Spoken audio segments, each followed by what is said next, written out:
السلام علیکم جی۔ آج میں اشفاق احمد کی ایک تحریر پڑھ رہا تھا تو اس نے مجھے بہت انسپائر کیا۔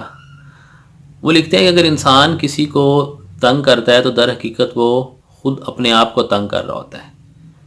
اور اس کے سارے معاملات جو دنیاوی معاملات ہیں وہ بڑی الجھن کا شکار ہو جاتے ہیں، اور وہ ہر وقت ہر معاملے میں پریشان رہنے لگتا ہے۔ تو اشفاق احمد لکھتے ہیں کہ اپنی والدہ کے بارے میں بتاتے ہیں کہ ایک دفعہ انہوں نے دیکھا کہ جو ان کی والدہ تھیں ان کو ایک انہوں نے گھر میں مرغا رکھا ہوا تھا، اور وہ اس کو ڈیلی بیسس پہ اپنے ہاتھ میں مٹھی کے اندر دانے ڈال کے یا آٹا ڈال کے اس مرغے کو دیتی تھیں، اور اس کے پاس جاتی تھیں، اس کے ہاتھ اپنا جو تھا، اپنی جو ہتھیلی ہوتی تھی وہ مرغے کی چونچ کے آگے کرتی تھی، اور مرغا وہ دانہ کھا لیتا تھا، جو آٹا ہوتا تھا وہ بھی کھا لیتا تھا، اور وہ پوری طرح اس کا پیٹ بھر جاتا تھا، اور وہ پھر پورا دن اپنا آرام سے کھیلتا تھا، کودتا تھا، ادھر جاتا تھا ادھر جاتا تھا، جو بھی معاملات ہوتے ہیں۔ تو اشفاق احمد کہتے ہیں یہ چیز دیکھ کے میں بڑا حیران ہوتا تھا کہ اللہ تعالیٰ اس مرغے کو کتنی آسانی سے رزق دے رہا ہے،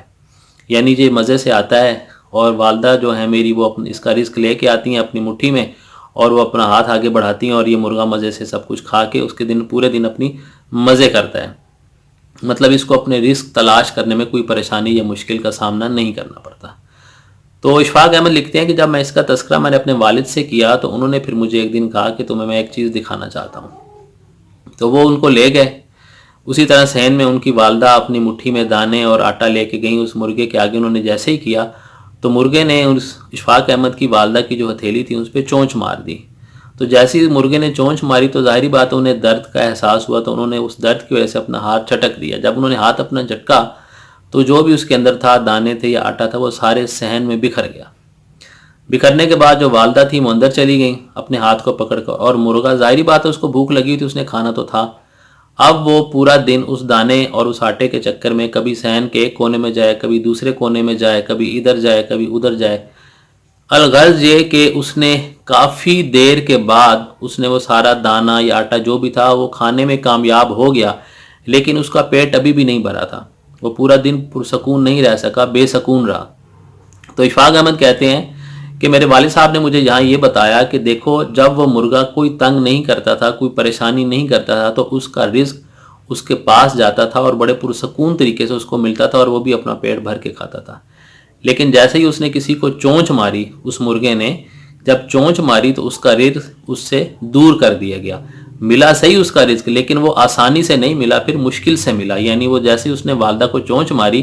تو اس کی وجہ سے جب انہوں نے اپنا ہاتھ جھٹکا، سارا دانہ دن کا گر گیا، تو اس کو کھانے میں دقت ہوئی۔ کھایا اس نے ضرور، نہ اس کا پیٹ بھرا، لیکن دقت ہوئی۔ تو اشفاق احمد کہتے ہیں کہ اس سارا جو پروسیس تھا اس میں میرے لیے ایک بہت بڑا سبق تھا۔ سبق یہ تھا کہ دنیا میں بھی اسی طرح اگر ہم لوگوں کے ساتھ کوآپریٹ کریں گے، اچھے طریقے سے چلیں گے، حسن سلوک سے چلیں گے، ان کے لیے پریشانی کا باعث نہیں بنیں گے،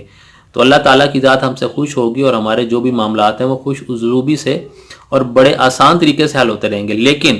دوسری طرف اگر ہم لوگوں کے لیے پریشانیاں بنائیں گے، ان کو تنگ کریں گے اور ان کو ٹھونگے ماریں گے، ان کو چونچے ماریں گے لوگوں کو، تو پھر اللہ تعالیٰ کی ذات ہمارے لیے بھی پریشانیاں پیدا کرے گی۔ وہ در حقیقت پریشانیاں ہمارے اپنے اعمال کی وجہ سے ہوں گی۔ اس لیے کوشش کریں کہ دوسروں کے لیے آسانیاں پیدا کریں، تاکہ آپ کے لیے خود بخود اللہ تعالیٰ کی ذات آسانیاں پیدا فرمائے۔ اپنا بہت سارا خیال رکھیے گا، دعاؤں میں یاد رکھیے گا۔ اللہ حافظ۔